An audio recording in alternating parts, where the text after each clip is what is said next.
ایک ہی بہن نے فرمایا کہ جنازے کو غسل دینے کا غالباً کہا تھا، یا جنازے کا اجمالی بیان، یا اگر جنازہ پڑھنے کا تھا تو میں بتا دیتا ہوں کہ وہ تو آپ جنازہ سامنے رکھیں، میت کے سینے کے سامنے امام کھڑا ہوگا، اور پھر آپ نیت کریں گے کہ میں نیت کرتا ہوں نماز جنازہ کی، ثنا واسطے اللہ تعالیٰ کے، اور درود واسطے نبی کریم صلی اللہ علیہ وسلم کے، اور دعا واسطے اس میت کے، پیچھے سے امام کے اگر پیچھے آپ مقتدی ہیں تو، اور اللہ اکبر۔ اس میں پہلے ہر تکبیر جو ہے اس میں لازم ہوتی ہے، آپ نے اللہ اکبر اتنی آواز سے کہنا ہے کہ کان تک سنیں اور ہاتھ باندھ لیں اور ثنا پڑھیں، سبحانک اللہم وبحمدک وتبارک اسمک وتعالی جدک، اور اس میں یہ لفظ اضافی ہوتے ہیں وجل ثناؤک ولا الہ غیرک۔ اس کے بعد پھر تکبیر لگے گی، اس میں ہاتھ نہیں اٹھائیں گے، صرف پہلی تکبیر میں ہاتھ اٹھتے ہیں، اس کے بعد ہاتھ نہیں اٹھائیں گے، لیکن اللہ اکبر اتنی آواز سے کہیں گے کہ کان سنیں، اور اس کے بعد درود ابراہیمی پڑھیں، پھر اس کے بعد تیسری تکبیر لگائیں، اس میں بھی اتنی آواز سے کہ کان سنیں لیکن ہاتھ نہیں اٹھائیں گے، صرف پہلی تکبیر میں ہاتھ اٹھتے ہیں، اور اس کے بعد پھر میت کے لیے اگر نابالغ بچہ بچی ہیں الگ الگ دعا ہیں، اور بالغ اگر ہیں تو ان کے لیے ایک ہی دعا ہے، چاہے مرد ہو یا عورت، وہ دعا پڑھیں گے۔ اس کے بعد چوتھی تکبیر لگے گی، اتنی آواز سے ہی کہنا ہے کہ اپنے کان سن جائیں لیکن ہاتھ نہیں اٹھائیں گے، اور جیسے ہی چوتھی تکبیر ہوتی ہے، اب چونکہ کچھ پڑھنا نہیں ہے،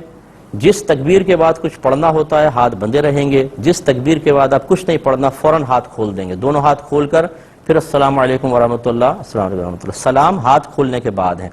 لیکن بہرحال اب لوگوں کو اس سنت پتہ نہیں ہوتی، ہاتھ باندھے باندھے کر رہے ہوتے ہیں، کوئی کہتا ہے کہ پہلے ایک طرف سلام پھرے تو ایک ہاتھ کھول دیں، پھر دوسری طرف سلام پھرے دوسرا ہاتھ کھول دیں، یہ کوئی سنت نہیں ہے، سنت ہے کہ آپ دونوں ہاتھ چھوڑ دیں اور پھر دو طرف سلام پھیر دیں، تو یہ جنازے کا اجمالی بیان۔ اور یہ کہتے ہیں کہ غسل جو ہے، کسی نے کہا کہ اگر آپ غسل دیں میت کو یا کفن پہنائیں تو ہاتھ پہ دستانے ہونے چاہیے، تو غالباً یہ غاسل کے بارے میں ہے کہ انہوں نے پوچھا ہے کہ جو غسل دینے والا ہے کیا اس کے لیے دستانے پہننا ضروری ہوتا ہے؟ دیکھیں یہ بھی ایسا ہی مسئلہ ہے کہ کسی بیچارے جس کو مسئلہ معلوم نہ ہو اس نے یہ بتا دیا ہے، ایسا نہیں ہوتا۔ یہ ضرور ہے کہ جب آپ کفن لے کر آتے ہیں تو اس میں دو تھیلی طرح کی تھیلی ہوتی ہے، بلکہ ایک ہی تھیلی ہوتی ہے بعض اوقات تو، جس میں ایک ڈوری سی بھی باندھی ہوتی ہے، اسے ہاتھ پہ چڑھا کر آپ اس ڈوری کو باندھ لیں، لیکن یہ ہوتی ہے استنجا کروانے کے لیے، مٹی کے ڈھیلے ہوتے ہیں، یا آج کل تو روئی رکھی ہوتی ہے، اس میں میت کا ستر نہیں دیکھ سکتے ہیں، یاد رکھیں نبی کریم صلی اللہ علیہ وسلم نے حضرت علی رضی اللہ تعالی عنہ سے فرمایا کہ اے علی، مردے کا ستر دیکھنا یا اس کے ران پہ نگاہ ڈالنا ایسے ہی ہے جیسے زندہ کی ران پر نگاہ ڈالنا۔ یہ بہت غلط طریقہ ہوتا ہے کہ لوگ سمجھتے ہیں کہ شاید ہمارے لیے غسل دیتے ہوئے میت کا ستر دیکھنا جائز ہے۔ ستر مینز ناف کے بالکل نیچے سے لے کر اور گھٹنوں کے نیچے تک یہ حصہ بدن غسل دینے والا بھی نہیں دیکھ سکتا ہے، اس پر ایک موٹی چادر ڈال کر رکھنا واجب ہوتا ہے، فرض ہوتا ہے۔ جب آپ غسل دیں تو چادر کو اٹھا کر اس طرح کہ نگاہ نہ پڑے اندازے سے اس کے بدن پر پانی اچھی طرح بہائیں گے۔ لہٰذا جب استنجا کروانا ہوتا ہے تو یوں ہوتا ہے کہ چادر ڈلی رہتی ہے اور ایک آدمی ہاتھ ڈال کر مطلب اس کے مقام ستر کے اوپر وہ روئی وغیرہ یا مٹی کا ڈھیلا پھیرتا ہے، اگر کوئی چیز ہوتی ہے تو لگ جاتی ہے، ویسے عموماً نہیں ہوتی کیونکہ جسم اکڑ چکا ہوتا ہے، گرم بھی ہو تو عموماً چیز نہیں نکلتی، لیکن اگر ہو تو استنجا کروا دیں، بس یہ طریقہ یہ ہے۔ پھر وہ گرس اتار کے پھینک دیں۔ باقی غسل دیتے ہوئے دستانے پہننا یہ کوئی سنت نہیں ہے، نبی کریم صلی اللہ علیہ وسلم سے تو استنجا کرواتے ہوئے دستانہ پہننے کا حکم بھی شامل نہیں ہے، لیکن بہرحال اگر کوئی پہنتا ہے تو منع نہیں، لیکن غسل دینے کے لیے لازم نہیں ہے۔ یہ بہن فرماتی ہیں کہ ان کے شوہر نے حج کیا پچھلے سال اور اب دوبارہ ان کا دل چاہ رہا ہے حج کرنے کے لیے، تو کسی نے کہا کہ آپ نے فرض حج تو ادا کر دیا تو بہت بہتر ہے کہ آپ نفلی صدقہ کریں، اتنا حج کا خرچہ یہاں پر دے دیں، اور وہ کہتی ہیں کہ ہم ویسے نفلی صدقہ علیحدہ بھی دیتے رہتے ہیں تو کیا حکم شرع ہوگا جبکہ دل چاہ رہا ہو جانے کا؟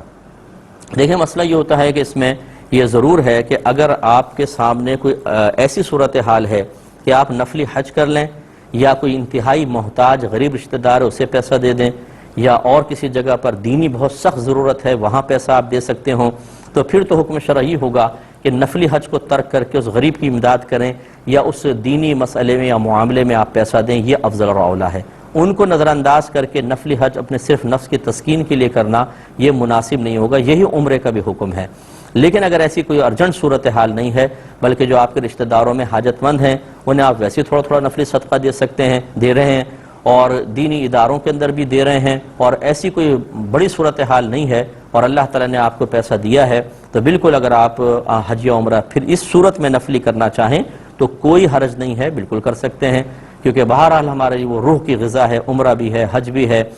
یہ کہنا کہ جی کیا ضرورت ہے، پہلے آپ کر چکے ہیں، ایک سال کے اندر کتنی انسان سے خطائیں ہوتی ہیں، کتنے گناہ ہو جاتے ہیں، اور اس مقام کی حاضری تو اتنی بابرکت ہے کہ جو نبی کریم صلی اللہ علیہ وسلم کے مزار پہ پہنچ گیا اور آپ کی بارگاہ میں جا کر اس نے عبادت بجا لائی، تو اللہ کی رحمت سے امید ہے کہ جو وہاں پہنچتا ہے اللہ تعالیٰ سے گناہوں سے پاک و صاف کرتا ہے۔ اور پھر وَلَوْ أَنَّهُمْ إِذْ ظَلَمُوا أَنفُسَهُمْ جَاءُوكَ فَاسْتَغْفَرُوا اللَّهَ وَاسْتَغْفَرَ لَهُمُ الرَّسُولُ لَوَجَدُوا اللَّهَ تَوَّابًا رَحِيمًا۔ اللہ تعالیٰ فرماتے ہیں حبیب اگر یہ اپنی جانوں پر ظلم کر چکے ہیں تو آپ کی بارگاہ میں حاضر ہوں، پھر اللہ تعالیٰ کی بارگاہ میں استغفار کریں اور یہ رسول بھی ان کے لیے دعائے بخشش و مغفرت کریں، تو یہ ضرور اللہ تعالیٰ کو بہت بخشنے والا مہربان پائیں گے۔ تو گویا کہ آپ مزار اقدس پہ پہنچ کے جب سرکار کی بارگاہ میں التجا کریں گے یا رسول اللہ میری بخشش و مغفرت کے لیے دعا فرما دیجئے، سرکار سنتے بھی ہیں اور اس سائل کے لیے اللہ کی بارگاہ میں دعا بھی کرتے ہیں، تو مغفرت کے امکانات پیدا ہوتے ہیں۔ اسی طرح عمرہ ہے، حج ہے، نفلی حج بھی آپ کے تمام صغیرہ کبیرہ ظاہری باطنی گناہوں کے بخشش کا ذریعہ بنے گا۔ میدان عرفات میں حقوق اللہ معاف ہوں گے، یعنی ان میں کوتاہی،